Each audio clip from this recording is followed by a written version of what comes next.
Hello everyone, my name's Claire Stocks and I'm here to talk to you about the transport challenge that we face in Manchester. And my background is I'm a environmental campaigner, writer, community activist, and I helped set up a group called Walk Ride Greater Manchester to try and help improve walking and cycling here. And I also helped set up a cargo bike delivery scheme where I live in South Manchester. So let's get going. And we're going to start by just giving a bit of context to what I'm going to talk to you about. Then we're going to have a quiz, 8 questions to get you into the mood of the subject matter.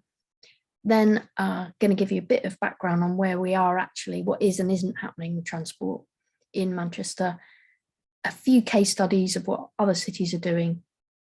And then Bob and others in the room are going to break you into groups so you can have a discussion about all of that. So a bit of context, I'm going to focus tonight mainly on surface travel. So that's all the bits of transport that don't include shipping and flying. Not that those aren't important, but there's so much to say about these areas that I'm going to talk about tonight. One of the main reasons is that focusing on surface travel, and specifically within that, a lot of emphasis needs to be on private cars and how we need to reduce the growth of private car use in this country. And one of the reasons for that is that, transport is a system. People make choices on how to get around based on 2 main things, actually, cost and convenience. There are other factors, but those are the main ones. And while cars are the cheapest and easiest way to get around, that's really going to mean that cars remain the most popular way for people to get around. And as I said in the previous slide, all the transport projections and our climate crisis show that we've actually got to bring levels of private car use down if we're to meet our environmental goals. And the other reason is that if we do tackle private car use, then there are lots of other benefits, not just to individuals in terms of health, but to communities in terms of the space and safety and cleaner air and greener spaces that can be created. And so there's a lot of benefits if we prioritize the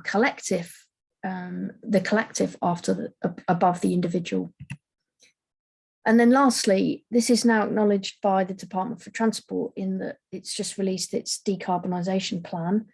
There's lots of bold things in there. There are lots of things missing, but it's clear when you look at the 6 priorities it set out, the number 1 priority is accelerating the shift to public transport and what's called active travel, which is basically walking and cycling, getting around under your own steam.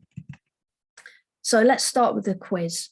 So we've got 8 questions here and no scores will be taken, but it's just for fun. See how you get on.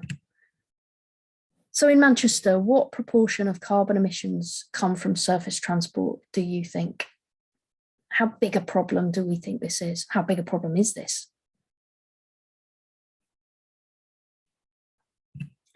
So 1/3 of our emissions in Manchester are caused by surface transport. And, that's a big chunk. And one of the main things to say is that's not going down. So actually transport is getting a bigger and bigger proportion of our overall emissions. And in the UK, it's now the leading cause of carbon emissions.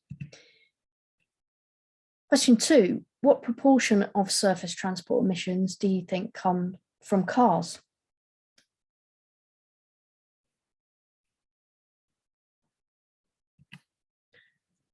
So if you said 61%, nearly 2/3, you'd be right. So yeah, 1/3 of our overall emissions come from surface transport, and most of those emissions come from cars.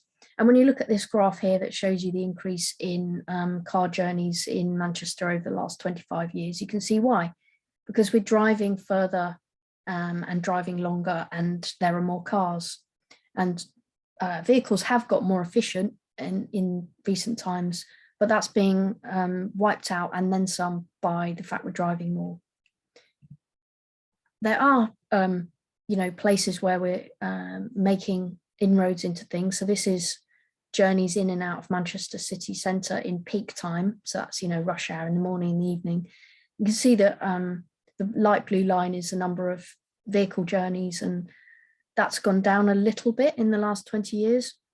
But if you look at, that's largely because of the tram. But if you look at the green line walking, that's gone up a little bit, and the blue line cycling is still very, very low. And we need those blue and green lines to go up and the blue line to come down even more.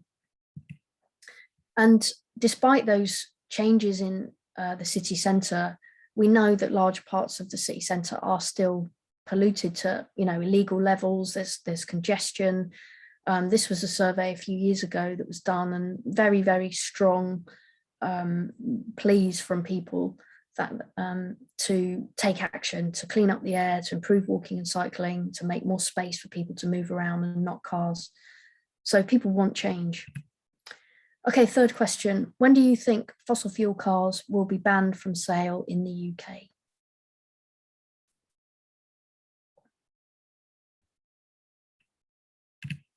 You said 2030, you've been, that's been in the news quite recently. So yes, after 2030, you will not be able to buy a new fossil fuel car.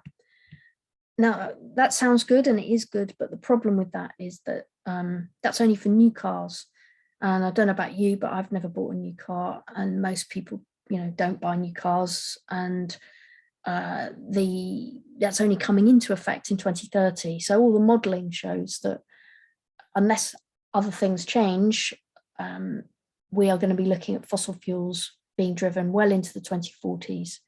And that graph, in the big graph there, is Norway, and it shows that there's this huge time lag after you start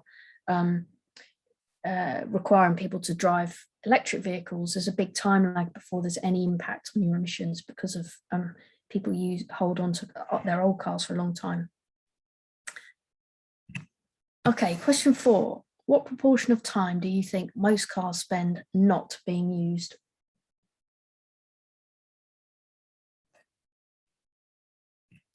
If you guessed 92%, you would be correct. Yeah, so most of the time, 23 hours out of 24, cars spend parked up, not being used. And not only that, but they also have, on average, 68% of the time, there's only one person in them when they are being driven in that 1 hour. And also they're very inefficient. So most of the fuel that you put in a car is spent on other things other than turning the wheels. So they're a very inefficient way to get around, and they take up a lot of space, and they mean that other modes of transport, like walking and cycling, aren't as attractive, and less money goes into public transport. I like this cartoon because it's a visualization of, what our streets look like if you kind of remove all the space that's devoted to cars and what's left for the rest of us. And actually, it's not even that much sometimes, is it? Because we get cars parking on the pavements as well, because the number of vehicles in the country is skyrocketed, and there's no space to put them. So it's an inefficient way to move around. It's an inefficient way to use space. And this is a more sort of scientific version of that, which shows that it takes, we can only, if you're a transport planner, you're looking at how you can move people around, you can only move about 2,000 people an hour around by a private motor vehicle. Whereas, the humble footway, the humble pavement, we could move 19,000 people an hour around. And yet, so little space is devoted to that. And as we move to higher density cities and urban areas and neighborhoods, we have to take into account these kinds of things, especially given this. So question 6, what proportion of people in Manchester do you think don't have access to a car?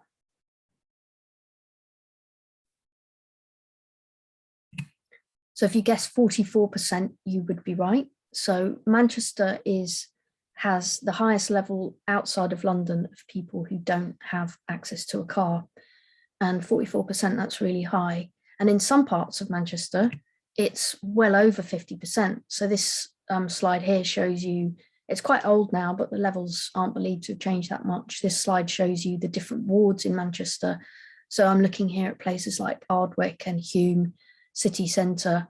Almost 60% of people don't have a car in those areas, and so we're designing or we've ended up with cities and neighbourhoods where the car is king, and yet most people don't have one.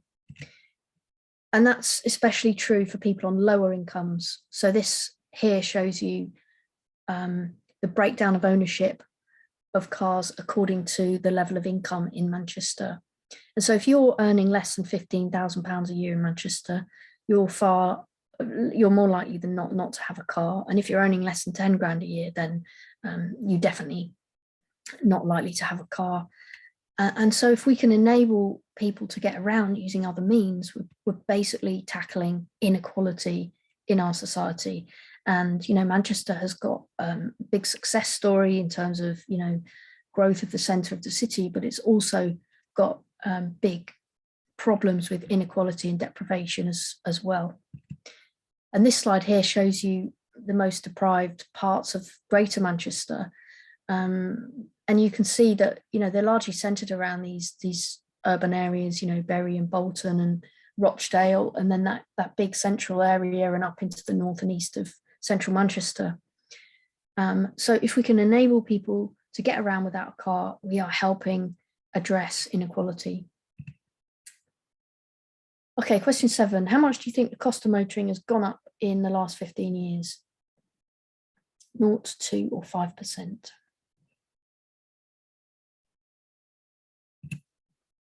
Well, I'm afraid I've tricked you there. It is a trick question because the cost of motoring has actually fallen by 15% in recent times. And that's at the same time that the cost of rail and bus have gone up fairly significantly, bus in particular. And bus is the most used form of public transport in Manchester. About 60% of all public transport journeys are on the bus. And that's one reason why the mayor is now bringing buses back into public control, to tackle the fact that bus fares have just gone through the roof and services have declined. And so, not only if you're on a lower income, are you less likely to be able to afford a car, and if you do afford a car, it will have a big impact on your income. Not only that, but the cost of public transport has gone up. So that inequality, it's like a double whammy. Okay, last question. What proportion of journeys of a kilometre or less do you think are taken by car in Greater Manchester? And a kilometre is about a 10-minute walk for an average person. If you guess 30%, you'd be right. So the thing to say about Manchester is that, we do have a high level of walking in the borough. Of all the boroughs in Greater Manchester, more journeys here are walked than anywhere else. And you can see that for short journeys. So journeys up to a kilometre are taken by foot, but a third of those are driven. And so, nearly a third of those are driven.